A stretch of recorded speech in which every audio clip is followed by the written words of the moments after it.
Welcome to 360 Tamil. இன்னைக்கு இந்த வீடியோல நம்ம எந்த படத்தோட எக்ஸ்பிளனேஷன் பத்தி பார்க்க போறோம்னா, மலையாள சினிமால இந்த வருஷம் வெளியான பிரவீன் கூடு ஷாப்பு அப்படின்ற படத்தை பத்தி தான் பார்க்க போறோம். இது ஒரு பக்காவான சஸ்பென்ஸ் த்ரில்லர் படம்னு சொல்லலாம். ஸ்டார்டிங்ல இருந்து எண்டிங் வரைக்கும் சூப்பரா கொண்டு போயிருப்பாங்க. நீங்க எதிர்பார்க்காத நிறைய ட்விஸ்ட் அண்ட் டர்ன்ஸை இந்த கதையில வச்சிருப்பாங்க. இந்த படம் இப்ப சோனி லீவ்ல தமிழ்லயும் இருக்கு. பார்க்கணும்னு நினைக்கிறவங்க ஃபுல் படத்தை பாருங்க. இல்ல கதை தெரிஞ்சுக்கிட்டா போதும்னு நினைக்கிறவங்க மேற்கொண்டு இந்த வீடியோவை கண்டினியூ பண்ணுங்க. எக்ஸ்பிளனேஷனுக்குள்ள போறதுக்கு முன்னாடி வீடியோக்கு ஒரு லைக்கை போடுங்க. அது மூலியமா இந்த வீடியோ இன்னும் நிறைய பேர்கிட்ட கொண்டு போய் சேர்க்கப்படும். மேற்கொண்டு டைம் வேஸ்ட் பண்ணாம நம்ம நேரடியா எக்ஸ்பிளனேஷனுக்குள்ள போயிடலாம். படத்தோட ஸ்டார்டிங் சீனே நைட்டு நேரம் ஒரு பாரை தான் நமக்கு காட்டுறாங்க. அந்த பார்ல ஒரு நபர் தூக்குல தொங்குறாரு. இவரு தொங்குறாரா யாராவது தொங்க விடுறாங்களா அப்படின்றது கிளியரா தெரியல. அப்படியே கட் பண்ணி மறுநாள் காலையில நடக்கிறத நமக்கு காட்டுறாங்க. அந்த பார்ல அந்த சமயம் 10 பேர் கிட்ட இருந்திருக்காங்க போல. அந்த 10 பேரையும் விசாரணைக்காக ஸ்டேஷனுக்கு வர வச்சிருக்காங்க. எஸ்ஐயோட பேரு சந்தோஷ் அப்படின்றது. இப்ப சந்தோஷ் இருக்காரு பாத்தீங்களா, இன்ஸ்பெக்டரை பார்த்து பேசுறதுக்காக வந்திருக்காரு. இன்ஸ்பெக்டர் நீயே இந்த கேஸ் ஹேண்டில் பண்ணுன்னு சொல்றாரு. ஆனா சந்தோஷ்க்கு ஒரு விஷயம் பிரச்சனையா இருக்கு. சாராயத்தோட ஸ்மெல்ல ஃபீல் பண்ணாலே இவருக்கு வாந்தி வந்துடும் போல. அப்படி இருக்கும்போது எப்படி சார் ஒரு சாராய கடையில நான் விசாரணை பண்றது அப்படின்ற மாதிரிலாம் கேட்கிறாரு. நேத்து நைட்டு செக் பண்ணும் போது கூட இவர் வாந்தி எல்லாம் எடுத்திருப்பாரு, உங்களுக்கே தெரியும்ல அப்படின்ற மாதிரி இன்ஸ்பெக்டர் கிட்ட சொல்லிட்டாரு. என்னையா நீ குழந்தை மாதிரி சாக்கெல்லாம் சொல்லிட்டு இருக்க, என்ன பண்ணுவியே தெரியாது, நீ தான் இந்த கேஸை சால்வ் பண்ணும், உனக்கு 10 நாள் தான் டைம் அப்படின்ற மாதிரிலாம் சொல்லிட்டாரு. வேற வழி இல்லாம சந்தோஷம் சரின்ற மாதிரி ஏத்துக்கிறாரு. சந்தோஷம் பொறுத்த வரைக்கும் 2-3 நாளைக்கு முன்னாடி தான் டிரான்ஸ்பர் கிடைச்சி இந்த இடத்துக்கு வந்திருக்காரு போல. சந்தோஷோட பாஸ்ட்ல ஏதோ நடந்திருக்கு. அது சார்ந்த சில கிளிப்பிங் இவரோட மைண்டுக்குள்ள ஓடிட்டு இருக்கு. அதாவது அம்மா கையை கட் பண்ணி இறந்து போன மாதிரி கிடக்குறாங்க. அதை இவர் ஷாக்கிங்கா பார்த்துட்டு இருக்காரு. அம்மா சூசைட் தான் பண்ணிருக்காங்க போல. ஏன் எதுக்குன்னு தெரியல. ஒரு சாராய கடையில ஒருத்தர் இறந்து போனதா சொன்ன பாத்தீங்களா, அந்த சாராய கடையோட பிளாஷ்பேக்கை நமக்கு காட்டுறாங்க. அதாவது தினமும் வியாபாரம் எப்படிலாம் நடக்கும்ன்றத நமக்கு காட்டுறாங்க. அந்த கடையோட ஓனர் பேரு பாபு அப்படின்றது. இந்த கடையில ஒரு ஆண் பெண் வேலை பார்க்கறாங்க. ஆணோட பேரு கண்ணன், லேடியோட பேரு கல்யாணி அப்படின்றது. இவங்க எப்படிலாம் வியாபாரம் பாக்குறாங்க அப்படின்றத ஒரு சாங் மாதிரி நமக்கு காட்டுறாங்க. இப்ப விசாரணையோட ஸ்டார்டிங் ஸ்டேஜ் வந்துருது. சந்தோஷ் இருக்காரு பாத்தீங்களா, அந்த பார்ல அந்த டைம்ல இருந்து ஒருத்தரை வர வச்சிருக்காரு. இவரோட பேரு சுனி அப்படின்றது. இவரை பொறுத்த வரைக்கும் எக்ஸ் மிலிட்டரியா இருப்பாரு. இப்போதைக்கு ரியல் எஸ்டேட் வேலை எல்லாம் பாக்குறாரு. என்ன நடந்தது அப்படின்ற மாதிரி சந்தோஷம் இவர்கிட்ட கேட்கிறாரு. பாரை பொறுத்த வரைக்கும் 11 மணி வரைக்கும் இருக்கும். ஆனா 10 மணிக்கே நிறைய பேர் அனுப்பி வச்சிருவாங்க. கம்மி பேர் மட்டும் கார்ட்ஸ் எல்லாம் விளையாடுவாங்க. அந்த மாதிரி கார்ட்ஸ் விளையாடிட்டு இருக்கும் போதுதான் அந்த விஷயம் நடந்தது அப்படின்ற மாதிரி சுனியும் சொல்ல ஆரம்பிக்கிறாரு. அதை நமக்கு விஷுவலா காட்டுறாங்க. ஆக்சுவலா அதுல 2 பெருசுங்களுக்கு சண்டே ஆயிருது. மாத்தி மாத்தி சண்டை போட்டுட்டு இருக்காங்க. மத்தவங்க எல்லாம் தடுக்காம பார்த்து சிரிச்சிட்டு இருக்காங்க. இப்ப சண்டை போட்டுட்டு இருக்கவங்க திடீர்னு ஒரு விஷயத்த பார்த்து ஷாக் ஆயிடுறாங்க. ஏன்னா அந்த கடையோட ஓனரான பாபு இருக்காருல, தூக்குல தொங்கிட்டு இருக்காரு. என்ன பாபு தூக்குல தொங்கிட்டு இருக்கான் அப்படின்ற மாதிரி எல்லாருமே பயங்கரமா ஷாக் ஆயிடுறாங்க. இப்பதான் தொங்கி இருக்க கூட வாய்ப்பு இருக்கு, நம்ம கட் பண்ணி காப்பாத்தலான்ற மாதிரி யோசிக்கிறாங்க. இப்ப வேகமா கட் பண்ணி கீழே இறக்கிடுறாங்க. என்னாச்சு ஏதாச்சுன்னு செக் பண்றாங்க. ஆனா பாபு எந்திரிக்க மாட்டாரு. ஏற்கனவே பாபு இறந்துட்டான் போல அப்படின்ற மாதிரி இவங்க யோசிக்கிறாங்க. எப்படி நடந்திருக்குமா இருக்கும்ன்ற மாதிரிலாம் நினைச்சிட்டு இருக்காங்க. அந்த சமயம் பார்ல இருந்த 10 பேர்ல சிலோன் மாமான்றவரை முக்கியமானவரா இருப்பாரு. இவர் தான் சிலோன் மாமா அப்படின்றது. சிலோன்ல கொஞ்சம் வருஷம் வேலை பார்த்திருப்பாரு. அதனால எல்லாருமே சிலோன் மாமான்ற மாதிரி தான் இவரை கூப்பிடுவாங்க. இவர்கிட்ட இப்ப சந்தோஷம் பேசி பாக்குறாரு. இவருக்கு தெரிஞ்ச சில விஷயங்களை சொல்ல ஆரம்பிக்கிறாரு. ஆக்சுவலா அந்த பார் ஓனர் பேரு கொம்பன் பாபுன்னு சொன்ன பாத்தீங்களா, அவர் ரொம்ப ஸ்ட்ராங்கானவரா இருப்பாரு, ரொம்ப தைரியமானவரா இருப்பாரு. அவர்லாம் சூசைட் பண்ணிருக்க வாய்ப்பு இல்லை அப்படின்ற மாதிரி சொல்லிட்டாரு. அதனால சூசைட் இல்ல கொலைன்ற மாதிரி நாங்க சந்தேகப்பட்டோம்னு சொல்லிட்டாரு. நமக்கும் அன்னைக்கு நைட்டு நடந்ததை காட்டுறாங்க. ஆக்சுவலா சுனி இருக்காருல, இது சூசைடா இருக்க வாய்ப்பு இல்ல, யாரோ திட்டமிட்டு கொலை பண்ணிருக்காங்க, யாருன்றதை நம்ம கண்டுபிடிக்கணும் அப்படின்ற மாதிரிலாம் சொல்றாரு. இப்ப பிரசன்ட்ல பிஜுன்ற ஒரு நபர்கிட்ட தான் சந்தோஷ் பேசிட்டு இருக்காரு. இந்த பிஜுவோ நடந்த விஷயத்த சொல்லிட்டாரு. அது என்னன்னா, யாராவது வந்து கொலை பண்ணிருக்க வாய்ப்பு இருக்குன்ற மாதிரி இவங்க கதவு எல்லாத்தையும் செக் பண்றாங்க. அப்படி செக் பண்ணும் போது எல்லா கதவும் ஆல்ரெடி லாக்ல இருக்கிறது உங்களுக்கு தெரிய வருது. சோ வெளிய இருந்து யாரும் வந்திருக்க வாய்ப்பு இல்ல, உள்ள இருக்க யாரோ ஒருத்தர் தான் இதை பண்ணிருக்காங்க அப்படின்ற மாதிரி சுனி சொல்றாரு. இது நம்மள யாரோ ஒருத்தர் தான் இந்த கொலையை பண்ணிருக்காங்களா, அது யாரா இருக்கும் அப்படின்ற மாதிரி மாத்தி மாத்தி எல்லாருமே பாத்துக்கிறாங்க. நம்ம யாருமே வெளியே போகாம போலீஸை வர வைக்கலாம் அப்படின்ற மாதிரி சுனி சொல்றாரு. எல்லாருமே ஏத்துக்கிறாங்க. அந்த மாதிரி தான் போலீஸை வர வச்சிருப்பாங்க. இன்ஸ்பெக்டர், எஸ்ஐஏ டீம்னு எல்லாருமே இந்த இடத்துக்கு வந்திருக்காங்க. இன்ஸ்பெக்டரும் சுத்தி முத்தி பார்த்துட்டு இருக்காரு. எஸ்ஐ ஆன நம்ம ஹீரோ இருக்காருல, ஆர்வமா எல்லா இடத்தையும் செக் பண்ணிட்டாரு. அப்பதான் கொம்பன் பாபு நிறைய கன் வச்சிருக்கான்னு தெரிய வருது. இவன் சாதாரண ஆள் இல்ல போல அப்படின்ற மாதிரிலாம் யோசிக்கிறாரு. அவரோட பாடி அனலைஸ் பண்ணி பார்க்கலாம் அப்படின்ற மாதிரி அனலைஸ் பண்றாரு. அப்படி அனலைஸ் பண்ணதுல நிறைய விஷயங்கள் இவர் கண்டுபிடிச்சிருக்காரு. ஒருத்தங்க தூக்கு மாட்டாங்கன்னா சேர்ல நின்று தானே தூக்கு மாட்டுவாங்க. ஆனா இவர் சேர்ல நின்ன மாதிரி ஃபுட் பிரிண்டே கிடைச்சிருக்காது. அதே மாதிரி வெளியே இருந்து யாருமே வந்த மாதிரி தெரியல. உள்ள இருக்க யாரோ தான் இவரை தூக்குல தொங்க விட்டுருக்காங்க. கண்டிப்பா இது கொலைன்னு கெத்தா பேசுறாரு. அப்பன்னு பார்த்து இவருக்கு வாந்தி வந்துருது.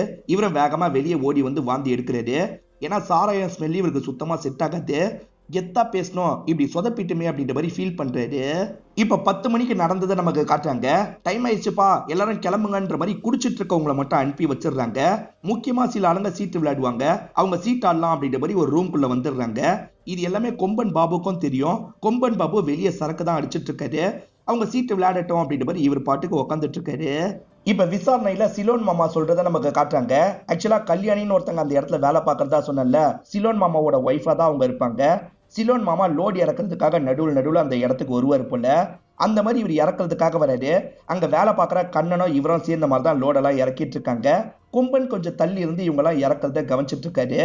ஆக்சுவலா இங்க வேலை பார்க்குற கண்ணனுக்கு ஒரு ஒய்ஃப் இருப்பாங்க. அவங்க பேரு மெரிண்டா அப்படின்றது. அந்த மெரிண்டா கண்ணனை பார்க்குற மாதிரி இந்த இடத்துக்கு வந்துட்டு இருக்காங்க.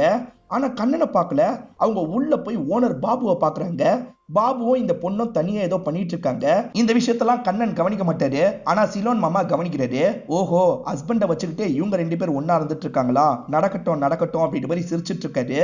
ஒரு ஸ்டேஜ்ல இந்த விஷயத்த கண்ணன் கவனிக்கிறாரு.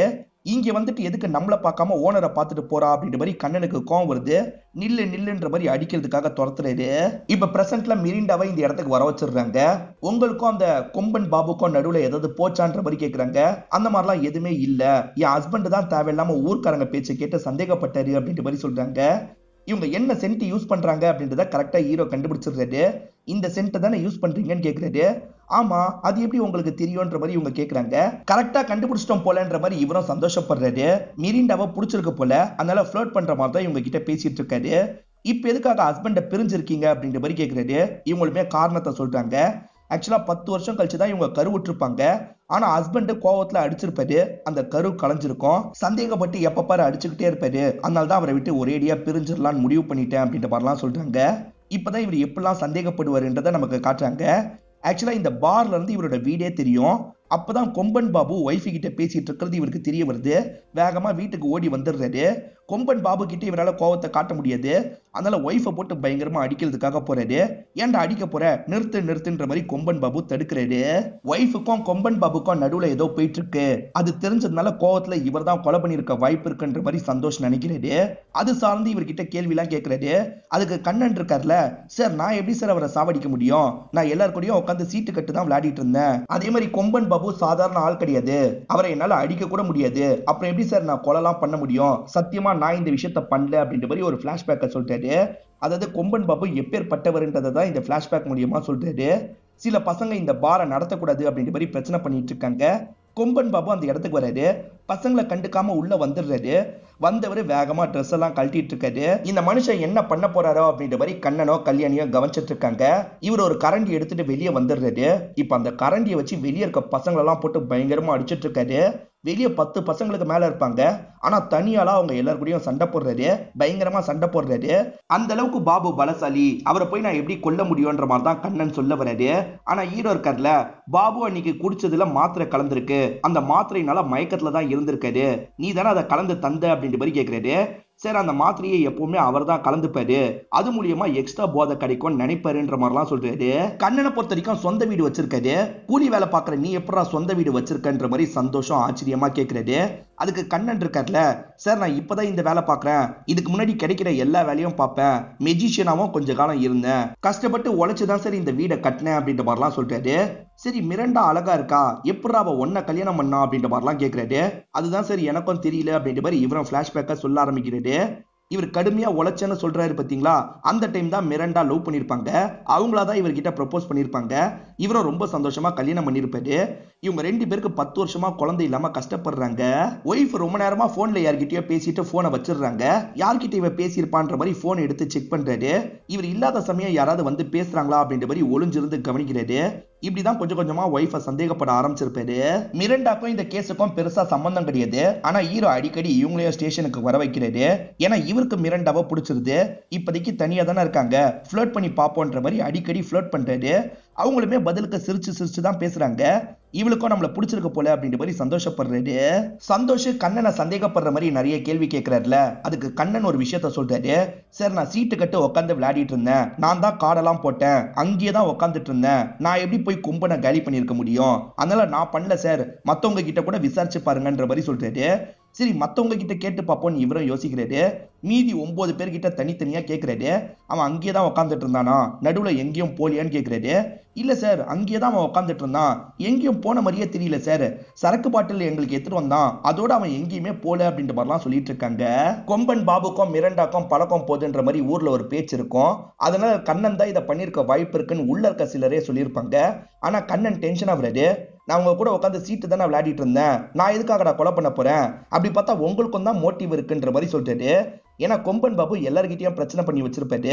அதை மீன் பண்ணி தான் கண்ணன் இந்த மாதிரி சொல்லிட்டு இருக்காரு. இதை கேட்கிற எல்லாருமே கொஞ்சம் அமைதியா மாறிடுறாங்க. சுனின்ற ஒரு எக்ஸ் மிலிட்டரியை காமிச்சாங்கல்ல, அவர் தான் கண்ணனுக்கு ரொம்ப ஃப்ரெண்டா இருப்பாரு. எப்பவுமே கண்ணனுக்கு அவர் தான் சப்போர்ட் பண்ணுவாருன்ற மாதிரி எல்லாருமே சொல்றாங்க.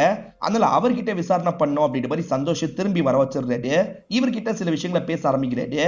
ஆக்சுவலா கண்ணன் இதுக்கு முன்னாடி மெஜிஷியனா இருந்தாரு பாத்தீங்களா, நிறைய ட்ரிக் எல்லாம் பண்ணிருப்பாரு, நிறைய காசு எல்லாம் சம்பாரிச்சிருப்பாரு.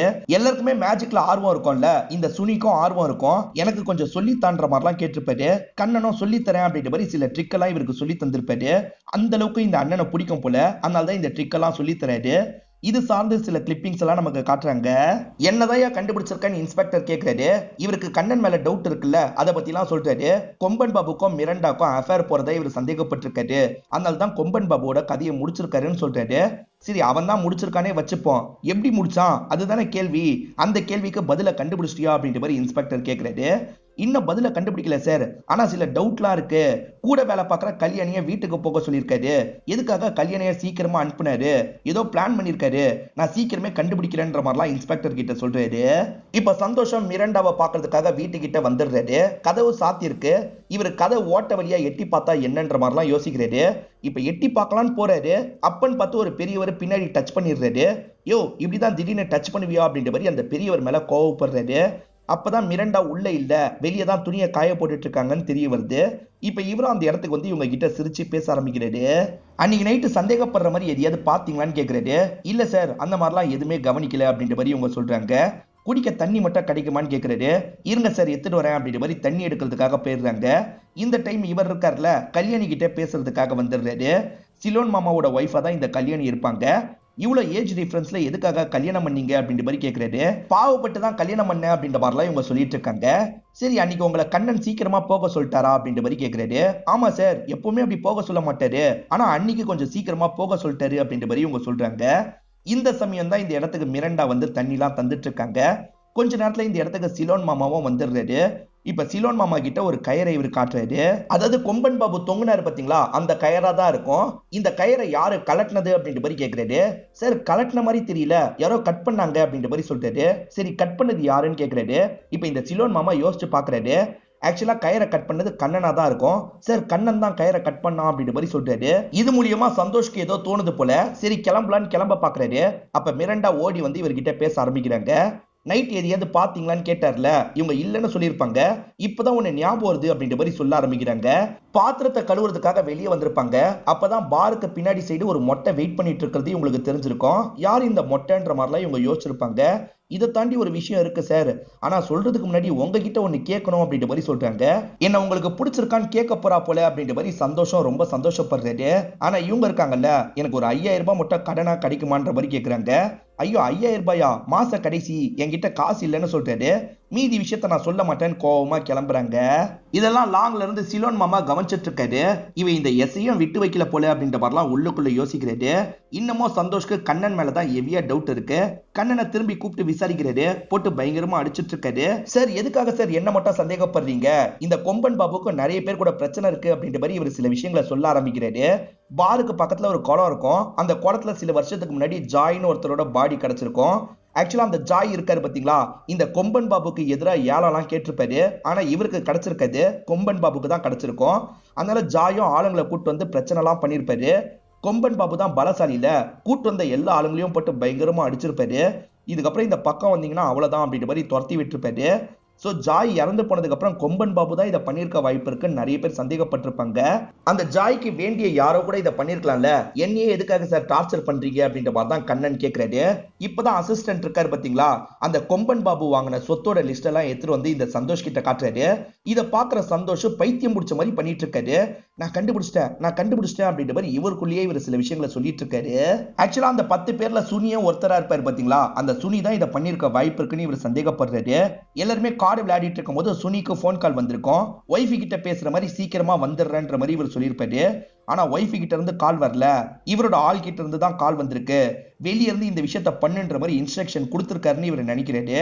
அதாவது மிரண்டா ஒரு மொட்டையை வெளியே பார்த்ததா சொன்னாங்கல்ல, அந்த மொட்டையே இந்த சுனியோட ஆளு. சுனி கார்ட்ஸ் விளையாடுற மாதிரி எல்லாரையும் டைவர்ட் பண்ணிருக்காரு. கள்ளச்சாவி மூலியமா அவரோட ஃப்ரெண்டு ஒருத்தனை உள்ள வர வச்சிருக்காரு.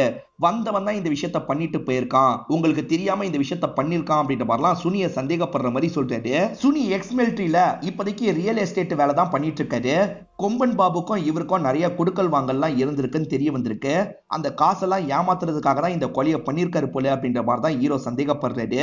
இதெல்லாம் கண்ணன் கிட்ட சொல்லிட்டு கிளம்புறாரு. இங்கதான் படத்தோட இன்டர்வியூல போடுறாங்க. இப்ப மெரிண்டா நடந்து போயிட்டு இருக்காங்க. எதிரதான் கண்ணன் வராரு. இவங்க 2 பேருமே இப்ப பேசிக்கிறது இல்ல போல. 2 பேருமே கண்டுக்காத மாதிரி பிரிஞ்சுலாம் போயிட்டு இருக்காங்க. அந்த சுனியை பொறுத்த வரைக்கும் மொட்டையனுக்கு கால் பண்ணி தான் தகவலை கொடுத்திருக்கிறதா இவர் நினைச்சிருப்பாரு. ஆனா உண்மையில சுனி ஒய்ஃபுக்கு தான் கால் பண்ணி பேசியிருக்காரு. இன்னும் ஒய்ஃபு கிட்ட தான் பேசியிருக்காரு. அப்ப மொட்டையனுக்கு எப்படி சிக்னல் கொடுத்திருப்பாரு அப்படின்ற மாதிரிலாம் யோசிக்கிறாரு. இன்ஸ்பெக்டரும் எதை வச்சு சுனியை சந்தேகப்படுறேன்னு கேட்கிறாரு. இவருமே இவர் கண்டுபிடிச்சிருக்க காரணத்தை பத்தி சொல்றாரு. ஆனா இதுக்கு சாலிடான ப்ரூஃப் இல்லையே அப்படின்ற மாதிரி இன்ஸ்பெக்டர் சொல்லிட்டாரு. அப்பதான் ஆளுங்க சிசிடிவி ஃபுட்டேஜை எடுத்தாச்சுன்னு சொல்றாங்க. சார் அதுல ப்ரூஃப் கிடைக்கும் வாங்கன்னு இவரும் கூட்டு வந்துடுறாரு. சுனியை பொறுத்த வரைக்கும் வேற ஒருத்தன் கூட சேர்ந்துதான் இந்த விஷயத்த பண்ணியிருக்காருன்னா அந்த நபர் கூட பேசிக்கிட்டே பைக்ல போவாரு, பைக்ல வருவார்ல, அந்த மாதிரி ஃபுட்டேஜ் கிடைக்குமா அப்படின்ற மாதிரி தான் தேடி பாக்குறாங்க. அப்படி செக் பண்ணி பார்க்கும்போது அவர் தனியா தான் போறாரு, தனியா தான் வராருன்றது தெரிய வருது.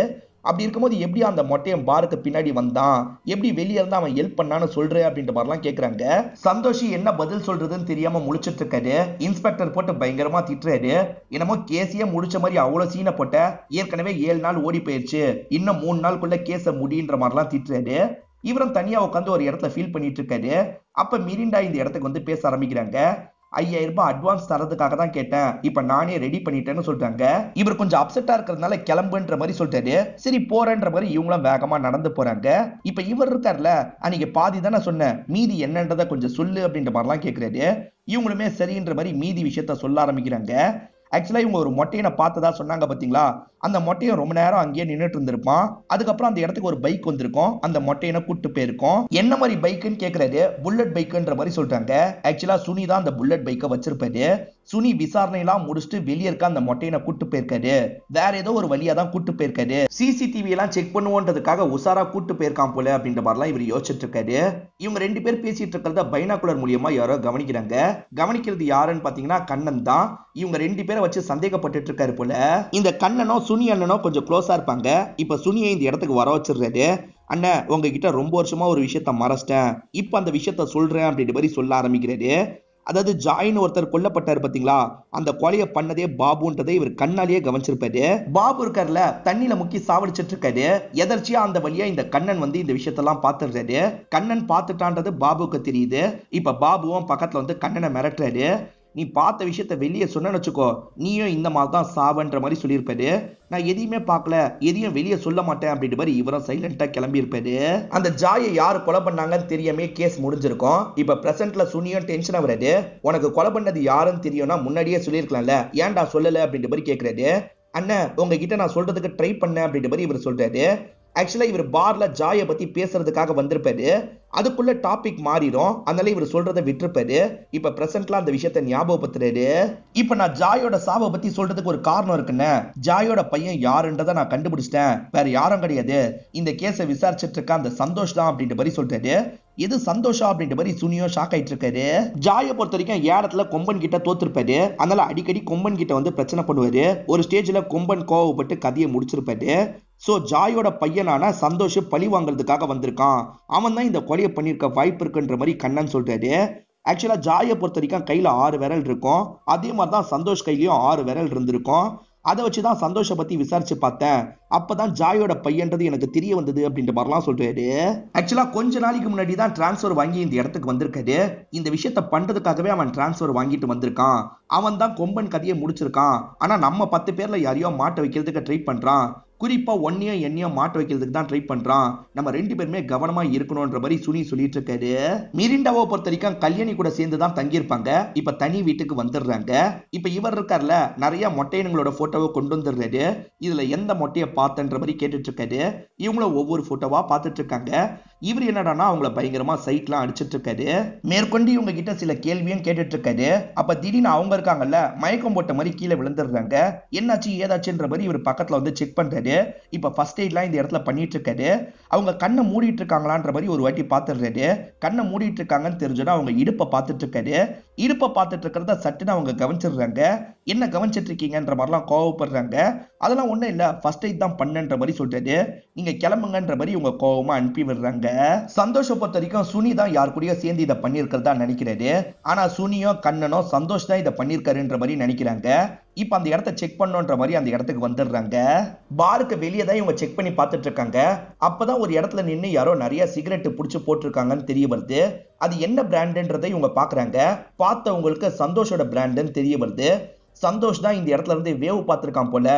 கொம்பனை கவனிச்சுக்கிட்டே இருந்திருக்கான். சமயம் பார்த்து கொம்பன் கதையை முடிச்சிருக்கான். ஆனா எப்படி உள்ள வந்து கதையை முடிச்சிருப்பான் அப்படின்றது இவங்களுக்கு டவுட்டா இருக்கு. ஏன்னா இவங்க எல்லாம் உள்ள இருந்திருப்பாங்க. நம்மள மீறி எப்படி அவனால கொலை பண்ணிருக்க முடியும்? ஏதோ ஒரு வழியை யூஸ் பண்ணிருக்கான். நைட் வந்து இந்த இடத்துல தேடுவோம். ஏன்னா போலீஸுங்க பாதுகாப்புக்கு வெளியே இருக்காங்க. இப்ப கிளம்பிடலான்ற மாதிரி சுனியும் கூட்டு போறாரு. மிரிண்டாவோட இடுப்பை பார்த்து இவரை மாட்டிக்கிட்டார்ல, மிரிண்டா கோவத்துல இருந்திருப்பாங்க. அதனால மன்னிப்பு கேட்கலான்ற மாதிரி கால் பண்றாரு. மிரிண்டா போனையே எடுக்க மாட்டாங்க. அவசரப்பட்டுட்டுமே அப்படின்ற மாதிரிலாம் இவர் யோசிச்சுட்டு இருக்காரு.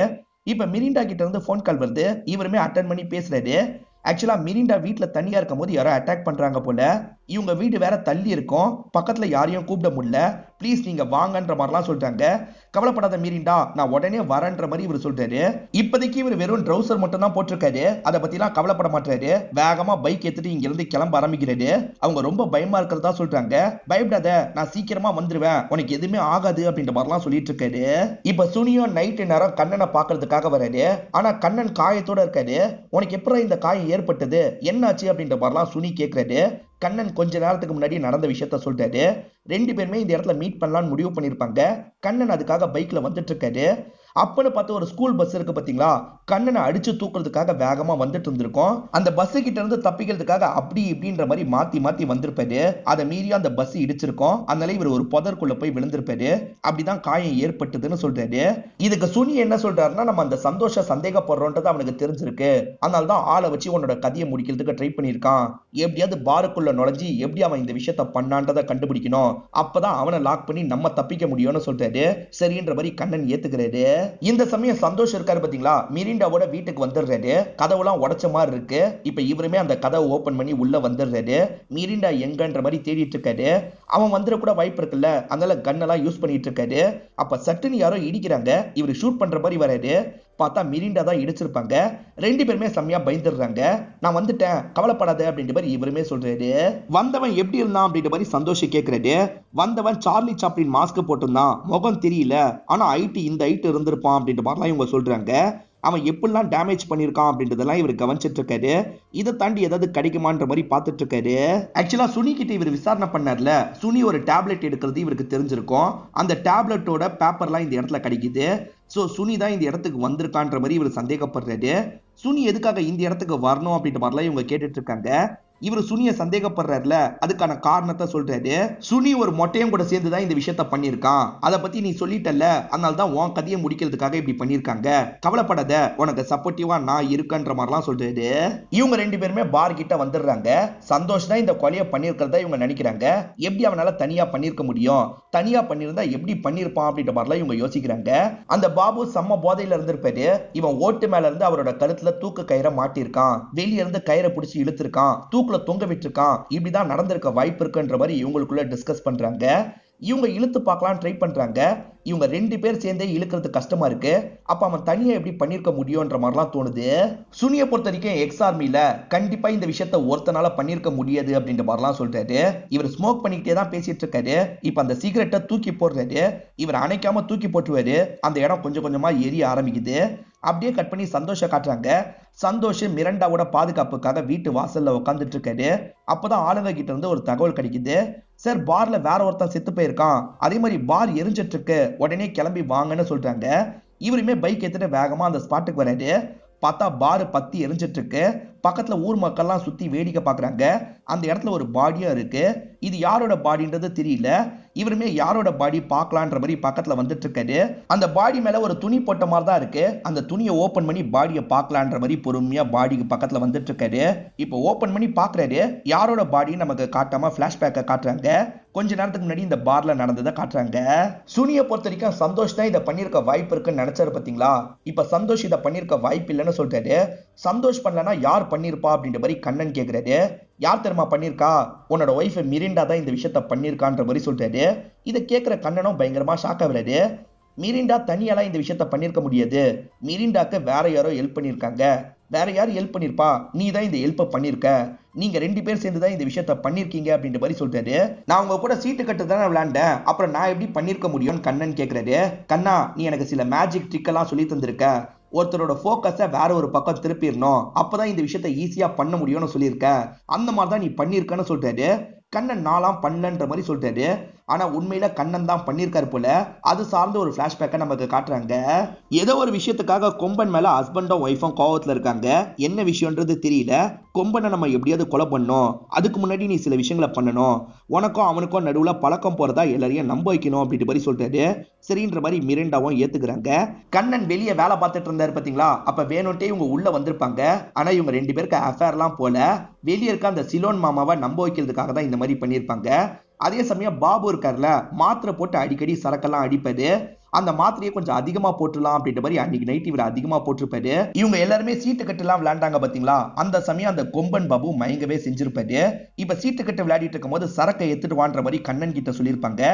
கண்ணன் சரக்கு எடுக்கிற மாதிரி அந்த இடத்துக்கு போயிருப்பாரு. அப்ப தூக்கு கயிறை அவரோட கழுத்துல மாட்டிடுவாரு. அந்த கயிறோட லிங்க் இருக்கு பாத்தீங்களா, வெளியே போகும். வெளியே இருக்க ஒய்ஃப் தான் அந்த கயிறை இழுக்கிற மாதிரி பிளான் இருக்கும். நான் சிக்னல் கொடுத்தா மட்டும் தான் நீ அந்த இடத்துக்கு வரணும்ன்ற மாதிரி சொல்லியிருப்பாரு. ஆக்சுவலா இந்த கடியோட வெளி லைட் இருக்கு பாத்தீங்களா, அதை ஆன் பண்ணுவாரு. அதுதான் ஒய்ஃபுக்கான சிக்னல். ஆன் பண்ணிட்டாரு அப்படின்ற மாதிரி ஒய்ஃப் இருக்காங்கல்ல, அந்த இடத்துக்கு வந்துருவாங்க. ஹஸ்பண்ட் சொன்ன மாதிரியே வெளியே ஒரு கயிறு இருக்கு. அந்த கயிறை இழுக்கலான்ற மாதிரி இவங்க இழுக்கிறாங்க. அந்த கயிறை இவங்களால தனியா இழுக்க முடியாது அப்படின்றது இவருக்கு நல்லா தெரிஞ்சிருக்கும். சோ வண்டி சப்போர்ட் மூலியமா தான் இழுக்கணும்ன்றதை இவர் புரிஞ்சிருப்பாரு. அந்த சமயம் வண்டி ஆன் ஆனா கூட உள்ள இருக்கவங்களுக்கு சவுண்ட் கேட்டுரும் பாத்தீங்களா. அதனால இவர் என்ன பண்ணிருப்பாருன்னா, ஏற்கனவே வண்டி ஆன் பண்ணிருப்பாரு, கீர்லாம் போட்டு வச்சிருப்பாரு. அது மூலியமா ஒய்ஃப் இருக்காங்கல்ல, அந்த கயிறை வண்டியில கட்டிடுவாங்க, வண்டி ஆன் பண்ணுவாங்க. அது மூலியமா அவர் தூக்குல தொங்கி இறந்து போயிருப்பாரு. இதெல்லாம் நடக்கிற வரைக்கும் உள்ள இருக்கவங்களை டைவர்ட் பண்றது தான் கண்ணனோட வேலையா இருந்திருக்கும். யாரும் அந்த பக்கம் பார்க்காத மாதிரி இவர் டைவர்ட் பண்ணிருப்பாரு. ஆக்சுவலா இவங்க ஒரு மெத்தடை ஃபாலோ பண்ணுவாங்க. கயிறை வச்சு இவங்க தூக்கி தூக்குல மாட்ட வச்சிருவாங்க. ஆனா இவர் கயிறை கட் பண்ற மாதிரி வேற ஒரு கயிறை அந்த இடத்துல செட் பண்ணிடணும். அப்பதான் போலீஸ் வந்து பார்க்கும்போது அவரா தூக்குல மாட்டிக்கிட்ட மாதிரி தெரிஞ்சிருக்கும். அதனால பிளான் பண்ணி தான் இந்த விஷயத்த பண்ணிருப்பாங்க. நம்ம உள்ள ஆளுங்க கூட சீட்டு கட்டு விளையாண்டோம், அதனால நம்ம மேல டவுட்டே வராதுன்ற மாதிரி கண்ணன் நினைச்சிருப்பாரு. ஆனா கயிறை கட் பண்ணது யாருன்னு கேட்கும் போது இவரோட பேரை சொல்லியிருப்பாங்க. அதனால சந்தோஷ்க்கு கண்ணன் மேல டவுட் வர ஆரம்பிச்சிருக்கும். இது எப்படியாவது டைவர்ட் பண்ணும் அப்படின்ற மாதிரி இவரோட ஒய்ஃப் யோசிச்சிருப்பாங்க. ஆக்சுவலா சந்தோஷ் இந்த ஒய்ஃபை மேல பித்து பிடிச்ச மாதிரி சுத்திட்டு இருக்காருல்ல, அதை யூஸ் பண்ணி இவங்க வேணும்ட்டே அவரை திருப்பி விடுறதுக்காக ஒன்னு சொல்லியிருப்பாங்க. பாருக்கு வெளியே ஒரு மொட்டையை பார்த்தேன்னு சொல்லியிருப்பாங்க. உண்மையிலே இவங்க யாரையும் பார்த்திருக்க மாட்டாங்க. ஏன்னா இவர் முதல்ல கேட்கும் போது எதையும் கவனிக்கலன்னு சொல்லியிருப்பாங்க. ஆனா கயிறை பத்தி இவர் விசாரிக்க ஆரம்பிச்சோன்னு தான் ஒய்ஃபை திருப்பி விடுறதுக்காக இந்த விஷயத்த சொல்லியிருப்பாங்க. நீங்க இன்னொரு வாட்டி கவனிச்சீங்கன்னா உங்களுக்கு அந்த சீனை தெளிவா புரியும். இவங்களுக்கு பிரச்சனை வரப்போகுதுன்றதுக்காக தான் வேணும்ட்டே இவங்க சுனி பக்கம் கேஸை திருப்பி விட்டுருப்பாங்க. அதே மாதிரி சுனி கிட்ட இவங்க என்ன பண்ணிருப்பாங்கன்னா, சந்தோஷ் தான் இதை பண்ணிருக்க வாய்ப்பு இருக்குன்ற மாதிரி திருப்பி விட்டுருப்பாங்க. மொத்தத்துல இவங்க பண்ண மாதிரி இருக்கக்கூடாதுன்றதுக்காக தான் இந்த மாதிரி வேலைலாம் இவங்க பண்ணிருப்பாங்க. கண்ணனை எந்த ஒரு பஸ்ஸுமே இடிச்சிருக்காது, இவரே தான் வேணும்ட்டே கீழே விழுந்திருப்பாரு. சந்தோஷ் தான் இதை பண்ணான்றத சுனியை நம்ப வைக்கிறதுக்காக தான் இந்த மாதிரி டிராமாலாம் பண்ணிருப்பாரு. அதே மாதிரி மிரண்டாவை வீட்டுல வச்சு யாருமே அட்டாக் பண்ணிருக்க மாட்டாங்க. அந்த சேதம் எல்லாத்தையும் ஹஸ்பண்டான கண்ணன் தான் ஏற்படுத்தியிருப்பாரு. சுனி தான் இந்த விஷயத்த பண்ணான்றத சந்தோஷம் நம்ப வைக்கணும்ல, அதுக்காக தான் இந்த விஷயத்த பண்ணிருப்பாங்க. இவங்க நினைச்ச மாதிரியே சந்தோஷம் நம்ப ஆரம்பிச்சிருப்பாரு. அடப்பாவி, என்ன மாட்ட வைக்கிறதுக்காக இப்படி பண்ணியா அப்படின்ற மாதிரி சுனி இருக்காருல, கண்ணன் கூட சண்டை போட்டுட்டு இருக்காரு. சுனி புடிச்சு போட்ட சிகரெட்னால அங்க எரிஞ்சிட்டு இருக்கு. அண்ணா அதை முதல்ல அணைக்கலாம்னு சொல்றாரு. ஆனா சுனி கேட்காம இவர் கூட சண்டை போடுறாரு. ரெண்டு பேருமே மாத்தி மாத்தி பயங்கரமா சண்டை போட்டுட்டு இருக்காங்க. அப்ப தெரியாதனமா கண்ணன் இருக்காருல, ஒரு கத்தியை இவரோட வயிற்றுல சொருவிடுறாரு. அடப்பாவி இப்படி பண்ணிட்டியே அப்படின்ற மாதிரி அவரும் புலம்புறாரு. அண்ணன் நான் வேணும்ட்டே பண்ணலண்ணே, மன்னிச்சிருங்க அப்படின்ற மாதிரிலாம் சொல்றாரு. உன்னை தம்பி மாதிரி நினைச்சேன்டா, ஆனா நீ சரியான துரோகி அப்படின்ற மாதிரிலாம் அவர் சொல்லிக்கிட்டே கீழே விழுறாரு. அண்ணா துரோகின்னு மட்டும் சொல்லாதீங்கண்ணே, நான் எதுக்காக இந்த விஷயத்தெல்லாம் பண்ண தெரியுமா அப்படின்ற மாதிரி இவரும் காரணத்தை சொல்ல ஆரம்பிக்கிறாரு. கண்ணன் இருக்காருல, இந்த அண்ணன் கிட்ட எந்த விஷயத்தையும் மறைக்க மாட்டாரு. ஜாய கொலை பண்ணது யாருன்னு இவருக்கு தெரிஞ்சிருச்சுல, அதை இவர்கிட்ட சொல்லிடலான்னு சொல்றதுக்காக வராரு. பார்த்தா ஜன்னலுக்கு அந்த சைடு பாபு இவரை பார்த்துட்டு இருக்காரு. அச்சுச்சோ பாபு இருக்கான்ற மாதிரி தான் இவர் டாபிக்கை மாத்திருப்பாரு. இவர் சொல்ல ட்ரை பண்ணது அந்த பாபுக்கு தெரிஞ்சிருக்கும். அவ்வளவு சொல்லக்கூடாதுன்னு சொல்லியே இவன் சொல்றதுக்கு ட்ரை பண்ணியிருக்கானே அப்படின்ற மாதிரி டென்ஷன் ஆயிடுறாரு. அன்னைக்கு நைட்டே வீட்டுக்கு வந்து இவரை போட்டு பயங்கரமா அடிக்கிறாரு. ஒய்ஃப் தடுக்கிறதுக்காக வராங்க, அவங்களையும் எட்டி மிதிக்கிறாரு. பார்த்தா அவங்க அந்த சமயம் பிரெக்னெண்டா இருந்திருப்பாங்க, கருவே கலைஞ்சிருக்கும். இவர் அடிச்சுலாம் கரு கலைஞ்சிருக்காது. சொல்ல போனா இவர் ஒய்ஃபை சந்தேகம்லாம் படமாட்டாரு. போலீஸை ஏமாத்துறதுக்காக தான் அந்த மாதிரிலாம் சொல்லியிருப்பாங்க. 10 வருஷம் கழிச்சு உண்டான கரு கலைஞ்சிருச்சு அப்படின்ற மாதிரி இவங்க ரெண்டு பேர் ரொம்ப கோவத்துல இருக்காங்க. பாபுவும் நம்ம மேல கோவத்துல இருப்பான்றத புரிஞ்சுக்கிறாரு. என் மேல செம்ம கோவத்துல இருக்கன்னு எனக்கு தெரியுது, முடிஞ்சா என்ன பழி வாங்கிக்கூடா, உன்னால எதுவுமே முடியாதுன்ற மாதிரி கிண்டலா பேசுறாரு. நேரடியா அவன் கூட சண்டைலாம் நம்மளால போட முடியாது, சாமர்த்தியமா ஒரு வழியை யூஸ் பண்ணி தான் காலி பண்ணோம்னு நினைச்சிருப்பாரு. அதுக்காக தான் இந்த விஷயத்த பண்ணன, மன்னிச்சிரு அப்படின்ற மாதிரிலாம் சொல்றாரு. சுனியோ நான் உன்னை மன்னிச்சிட்டேன், நீ கிளம்புன்ற மாதிரி சொல்றாரு. இவரும் துணியை மேல போட்டுட்டு இங்க இருந்து கிளம்பிடுறாரு. இப்ப பிரசன்ட்ல சந்தோஷ் இருக்காருல, மேல இருக்க துணியை எடுக்கிறாரு. பார்த்தா சுனி தான் இந்த இடத்துல இறந்து போயிருக்காரு. இவர் சுனியை தான் சந்தேகப்பட்டு இருக்காருன்றது ஆளுங்களுக்கு தெரியும். இவரை தான் சந்தேகப்பட்டீங்க, இப்ப இவரும் இறந்து போயிட்டாரு, இப்ப என்ன சொல்ல போறீங்கன்ற மாதிரிலாம் கேக்குறாங்க. இவர் இல்லைன்னா வேற யார் இதை பண்ணிருக்க வாய்ப்பு இருக்குன்னு யோசிக்கிறாரு. நடந்த எல்லா விஷயத்தையும் யோசிச்சு பாக்குறாரு. யார் பண்ணிருக்க வாய்ப்பு இருக்குன்னு ஓரளவுக்கு இவருக்கு ஐடியா வந்துருது. சுனியை சாவடிச்சிட்டுமே அப்படின்ற மாதிரி கண்ணன் ஃபீல் பண்றாரு. என்னோட அப்பா மேஜிக் ட்ரிக்கை யாருக்கும் சொல்லி கொடுக்க கூடாதுன்னு சொல்லுவாரு, அதை மீறி சொல்லி கொடுத்ததுனால தான் இந்த பிரச்சனை நடந்துருச்சு, ரொம்ப கஷ்டமா இருக்குன்ற மாதிரிலாம் ஃபீல் பண்றாரு. ஒய்ஃபு சமாதானம் சொல்லிட்டு இருக்காங்க. அப்பன்னு பார்த்து சந்தோஷ் இந்த இடத்துக்கு வந்திருக்காரு. சேர்த்து வச்சு பார்த்தா சந்தோஷ்க்கு டவுட் வந்துடும், அதனால வேற ஏதாவது பண்ணணும் அப்படின்ற மாதிரிலாம் கண்ணன் யோசிக்கிறாரு. நான் தான் சுனி கதையை முடிச்சேன், இப்ப இவ கதையை முடிக்க போறேன், உன்னால என்னடா பண்ண முடியும் அப்படின்ற மாதிரி ஏமாத்தி உங்களை கூட்டு போக பாக்குறாரு. சந்தோஷம் நில்லுன்னு சொல்றாரு. கேட்காம கண்ணன் போக பாக்குறாருல, அதனால இவர் ஷூட் பண்ணிடுறாரு. புல்லட்டு கண்ணன் மேல பட்டிருக்காது, கண்ணன் ஒய்ஃப் மேல பட்டிருக்கோம். அவங்க பொத்துன்னு கீழே விழுந்துடுறாங்க. என்னாச்சு ஏதாச்சுன்ற மாதிரி இவரும் பக்கத்துல வந்து பாக்குறாரு. இப்ப போலீஸ் டீமும் இந்த இடத்துக்கு வந்துடுறாங்க. இவங்களுக்கு உயிர் போல அதனால ஹாஸ்பிட்டலுக்கு கொண்டு போய் சேர்க்கிறாங்க. இப்ப ஹாஸ்பிட்டல்ல மிரண்டா நல்லபடியா தான் இருக்காங்கன்னு நமக்கு காட்டுறாங்க. இப்போதைக்கு கண்ணனை மட்டும் அரெஸ்ட் பண்ணி வச்சிருக்காங்க. இப்ப சந்தோஷே உங்களை பார்த்து பேசுறதுக்காக வராரு. இப்போதைக்கு கண்ணனை சுனியை கொலை பண்ண கேஸுக்காக தான் அரெஸ்ட் பண்ணியிருக்காங்க. ஆனா கொம்பனியை இவன் தான் கொலை பண்ணியிருக்கான் அப்படின்ற மாதிரி சொல்றாரு. என்ன சொல்றீங்க அப்படின்ற மாதிரி எதுவுமே தெரியாத மாதிரி இவங்க கேட்கறாங்க. ஆமா, இவன் மட்டும் தனியா இந்த விஷயத்த பண்ணியிருக்க வாய்ப்பு இல்ல, வேற யாரோ அவனுக்கு ஹெல்ப் பண்ணியிருக்காங்க, ஹெல்ப் பண்ணவங்க யாரா வேணா இருக்கலாம் அப்படின்ற மாதிரிலாம் சொல்றாரு. யாருன்ற மாதிரி இவங்க எதுவுமே தெரியாத மாதிரி கேட்கறாங்க. இவர் கையை பிடிக்கிறாரு. அவங்க எனக்கு எதிரவே கூட இருக்கலான்ற மாதிரி சொல்றாரு. நம்ம தான் பண்ணோன்றதை கண்டுபிடிச்சிட்டான் போல அப்படின்ற மாதிரி இவங்களும் யோசிச்சுட்டு இருக்காங்க. ஆக்சுவலா இந்த சந்தோஷ் டேலண்டான ஆளு தான். இவங்க ரெண்டு பேரும் டைவர்ட் பண்ணதுல தான் இவர் கன்ஃபியூஸ் ஆயிருப்பாரு. இப்ப யார் இதுக்கு காரணம்ன்றதை இவர் கண்டுபிடிச்சிடுறாரு. அதுதான் இன்டைரக்டா சொல்லிட்டு இருக்காரு. இப்ப ஆளுங்க இருக்காங்கல்ல, சார் டைம் முடிஞ்சிருச்சு கிளம்புங்கன்ற மாதிரி சொல்றாங்க. இவருமே சத்தமா இந்த இடத்துல சிரிக்கிறாரு. இப்போதைக்கு கண்ணன் சுனி கேஸுக்காக மட்டும்தான் அரெஸ்ட் ஆயிருக்காரு. அந்த கொம்பன் கேஸுக்காக இவங்க ரெண்டு பேரை இவர் லாக் பண்ணுவாரா என்னன்றது நமக்கு தெளிவா தெரியல. அதே மாதிரி இவரோட அம்மா இறந்து போனது எதுக்குன்னு உங்களுக்கு ஒரு கேள்வி வந்திருக்கும். ஆக்சுவலா இவரோட அப்பா தான் ஜாயை பொறுத்த வரைக்கும் சாராயம் பிசினஸ்லாம் பண்ணுவாரு. அதெல்லாம் அம்மாக்கு சுத்தமா பிடிக்காது. அதனால தான் சின்ன வயசுலயே உயிரை விட்டுருப்பாங்க. இதனால தான் சின்ன வயசுலயே இவருக்கு சாராயம் வாசனை சுத்தமா பிடிக்காது. இவர் அப்பாவோட சாவுக்காக இதை பண்ணியிருக்க வாய்ப்பு இருக்குன்ற மாதிரி நம்மளை டைவர்ட் பண்றதுக்காக தான் காமிச்சிருப்பாங்க. உண்மையில இவர் சாதாரணமா கேஸை விசாரிக்கிறதுக்காக தான் வந்திருப்பாரு. ஒரு வாட்டி மிரண்டா மயங்கி விழுந்தாங்க பாத்தீங்களா, அது கூட ஒரு காரணமா தான் விழுந்திருப்பாங்க. ஏன்னா அந்த மொட்டையை யாரு எந்த வழி அவன் போனான்ற மாதிரி இவர் நோண்டி கேட்டிருப்பாரு. என்ன சொல்றதுன்னு தெரியாம தான் மயங்கி விழுந்திருப்பாங்க. ஏன்னா அப்படி ஒரு மொட்டையனே கிடையாது, இவங்க உருவாக்குன கதையா தான் இருக்கும். இன்னொரு வாட்டி இந்த படத்தோட எக்ஸ்பிளனேஷனை கேட்டீங்கன்னு வச்சுக்கோங்களேன், ஒவ்வொரு சீனும் எதுக்காக வந்தது அப்படின்றது கிளியரா உங்களுக்கு புரிஞ்சிடும். கண்டிப்பா இந்த படத்தோட கதை உங்களுக்கு பிடிச்சிருக்கோன்னு நம்புறேன். இந்த வீடியோ உங்களுக்கு பிடிச்சிருந்ததுன்னா லைக் பண்ணுங்க, கமெண்ட் பண்ணுங்க, மறக்காம 360 தமிழ் சேனலை சப்ஸ்கிரைப் பண்ணுங்க.